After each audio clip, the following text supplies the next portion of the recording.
एक राजा ने अपने महल में गरीबों के लिए भोजन तैयार कराया, लेकिन दुर्भाग्यवश खीर में एक सांप गिर गया। किसी को भी इसका पता नहीं चला और वो खीर गरीबों में परोस दी गई और इसे खाने से सभी गरीबों की मृत्यु हो गई। ये देखकर राजा के होश उड़ गए। उसे लगा कि उस पर गरीबों की हत्या का पाप लग गया। पश्चाताप में वो अपना महल और राज्य छोड़कर जंगलों की ओर निकल पड़ा। उसने सोचा कि शायद तपस्या से उसे इस पाप से मुक्ति मिल सके। चलते चलते वो एक गांव में पहुंचा। गांव के चौपाल में बैठकर उसने पूछा कि क्या इस गांव में कोई ऐसा परिवार है जो सादा जीवन और भक्ति में विश्वास रखता हो। गांव वालों ने बताया कि यहाँ एक भाई बहन रहते हैं जो बहुत ही सादगी और भक्ति से जीवन बिताते हैं। राजा उसी घर में ठहर गया। अगली सुबह राजा ने देखा कि वो लड़की ध्यान में बैठी हुई है। आमतौर पर वो जल्दी उठकर घर का काम और नाश्ता बना लेती थी, लेकिन उस दिन वो काफी देर तक ध्यान में लीन रही।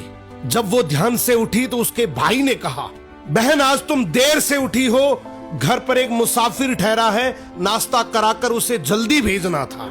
लड़की ने शांति से कहा, भैया ऊपर धर्मराज के दरबार में एक बहुत उलझा हुआ मामला चल रहा था, उसी पर ध्यान लगा था, इसलिए देर हो गई। भाई ने पूछा, कैसा मामला? लड़की बोली, एक राजा ने गरीबों के लिए भोजन बनवाया था, लेकिन दुर्भाग्यवश खीर में सांप गिर गया और वही खीर खाने से सभी गरीबों की मृत्यु हो गई।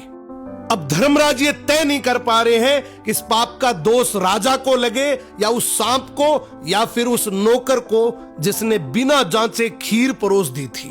राजा ने प्रार्थना की, क्या मैं एक रात और यहाँ रुक सकता हूँ? भाई बहन ने अनुमति दे दी। उधर गांव की चौपाल में दिन भर लोग बातें करते रहे कि पता है फला राज्य के राजा ने अपने राज्य के गरीबों को हटाने के लिए उन्हें जहरीला भोजन खिलाकर मरवा दिया। बिना सच जाने लोग निंदा करते रहे। अगली सुबह लड़की फिर ध्यान में बैठी। ध्यान पूरा होते ही वो अपने काम में लग गई। राजा ने उससे पूछा, बेटी अब बताओ गरीबों की मृत्यु का पाप आखिर किसे लगा? लड़की ने शांत स्वर में कहा, वो पाप उन लोगों को लगा जो चौपाल पर बैठकर बिना सच जाने निंदा कर रहे थे। राजा की आंखें भर आई, ये जानकर कि वो इसका दोषी नहीं है। जिंदगी में याद रखना, दूसरों के पाप गिनने वाला इंसान अक्सर अपने सर पर सबसे बड़ा पाप उठा लेता है।